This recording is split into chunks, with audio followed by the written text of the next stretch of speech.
Bienvenue sur les épisodes bonus de Famille Minimaliste. Une semaine sur deux, j'aborde des sujets très précis, en 5 minutes, pour vous donner des solutions concrètes et vous aider à vivre mieux avec moi. Allez, c'est parti pour l'épisode du jour. Quand on décide de vivre mieux avec moins, on commence souvent par se dire qu'on ne va garder que ce qui est utile. Là, je vous parle bien sûr de minimalisme matériel, donc des objets qui nous entourent, mais aussi de minimalisme immatériel, comme la manière dont on veut passer notre temps, les activités ou les relations auxquelles on a envie de se consacrer. Dans l'idée, ce n'est pas un mauvais critère, l'utilité, c'est même plutôt un bon début.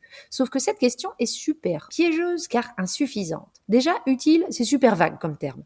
Utile, oui, mais à quoi ? À qui ? Dans quelles circonstances ? À quelle fréquence ? Et en plus, on est très forts, nous les êtres humains, pour se raconter de gentils petits mensonges à nous-mêmes quand il s'agit de l'utilité des objets et activités qui nous entourent, juste pour justifier de leur présence dans notre vie. Nous conforter dans le fait que non, on ne s'est pas trompé dans nos choix, ou bien que non, notre situation n'a pas changé. Tout va bien, madame, circulez, il n'y a rien à voir. On est même tellement fort que quand on tombe sur de l'inutile, on arrive à se dire que certes, cet objet ne sert pas maintenant, mais il pourrait. Donc au final, il est utile. Donc au final, il faut le garder.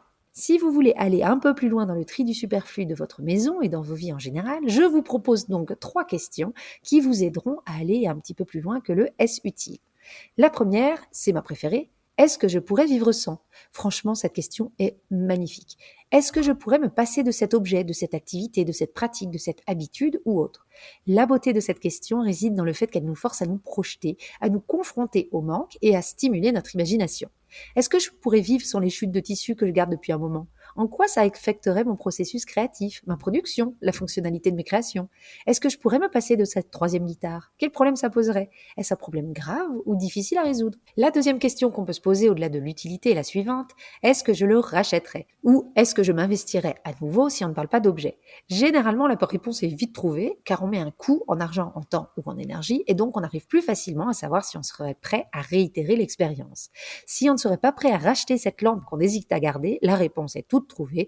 Cette lampe fera des heureux ailleurs que chez nous. Et enfin, la 3e question, qui est peut-être plus complexe mais très intéressante, c'est le B de la méthode Bisou, à laquelle j'ai fait référence dans un épisode bonus, je vous mettrai le lien en description. À quel besoin cet objet ou cette activité répond-elle ?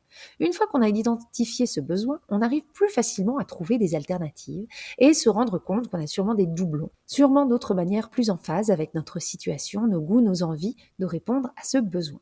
Si on reparle de la lampe, qui n'est plus trop à notre goût, elle répond à un besoin de pouvoir lire plus confortablement, par exemple. Eh bien, peut-être que la solution, ce n'est pas de garder cette lampe, mais de déplacer le fauteuil dans lequel on aime lire près d'une autre source de lumière.